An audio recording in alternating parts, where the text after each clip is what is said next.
IDs, welcome to Module 2.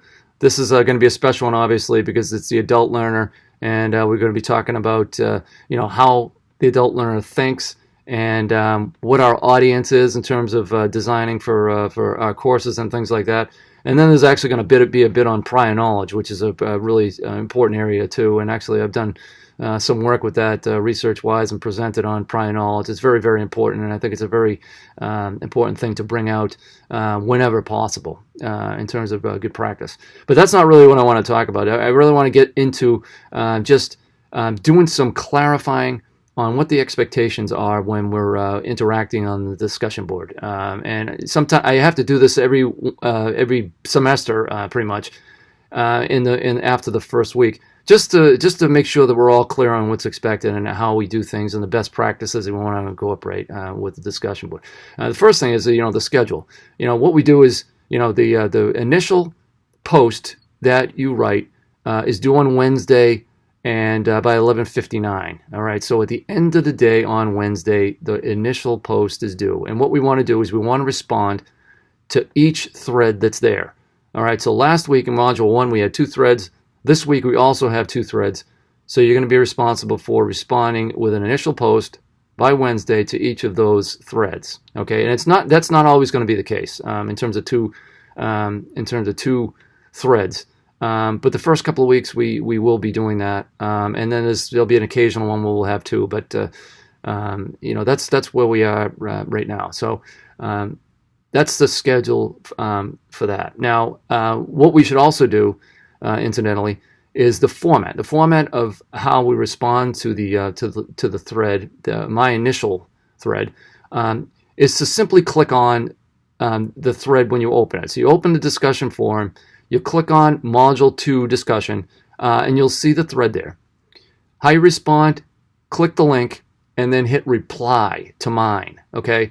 And what that'll do is that'll keep all of the responses in one particular thread, and keep it nice and neat. Last week, we actually took the second format, which is valid too when the groups are larger, and when we want to do something that's more on the individual side, like when we did the introductory forum, right? We created our own thread, all right, and we responded to them. This, I want to keep the discussion, because it's a small group, together on one thread, and it's easy for me to read. It's easy for all of us to read. Actually, you don't have to keep clicking back and forth to different threads, and it keeps it nice and tight, and it's easy for me to respond to you. Okay, so that's that. Now, in terms of what's the expectation with responses, the initial response should be between 300 and 400 words, and then the follow-up post to a classmate, which we're all going to do for each thread, should be between 100 and 200 words. Okay, and this is based on my own experience, observations in terms of the quality of the of threads in the past, and the responses. If the initial post, if it's less than 300 words, usually they're not as hearty and as robust and as thoughtful. It's just, as a rule, that's been the case.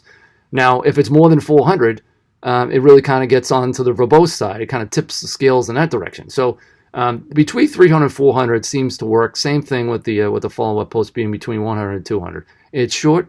It's a quippy response, right? In the follow-up, but it gives you a chance to make a point, be sensible, without being, again, verbose. Okay, so that's my rationale with that.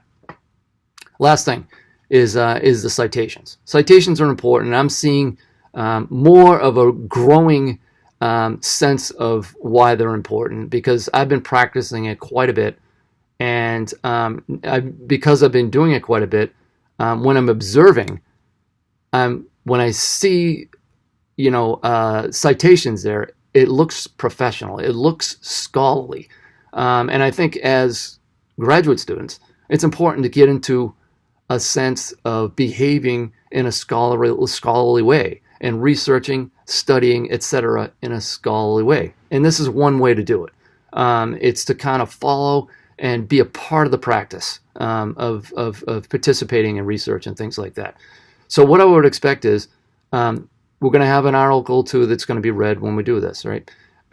It's important that we cite the author within the text, all right? And so my preferred way is if you see something that's very important that you think needs to be included and you want to bring out in the discussion, paraphrase what the author says and then cite. All right? That's a good practice, putting it into your own words. But again, you're citing the source. If it's a direct quote, if it needs to be directly quoted and you can't really put it any other way, right? It's important that you cite the author with quotation marks around it. All right, and then of course, at the bottom, we want to include the bibliographic reference to the source. All right, and then so that would be the accepted bibliographic source that we would know for the APA style. Okay, and again, it's just good practice. It's just scholarly practice, and I think it makes sense, and it's important for your own credibility as a researcher and as a writer. Okay, so those are the things that I'm hoping to see, and I think they're all sensible. They're fair. Couple things. I'm not going to be counting individual words to make sure you have 300 words or 100 words in the with your post, and I'm not going to be going through with a fine-tuned comb to make sure that you have a perfectly presented bibliographic reference. Okay, I'm not going to do that. I just think it's important that we give it a shot and to practice it as research and as participants in a graduate program. All right. Hope you have a great week. See you later. Bye.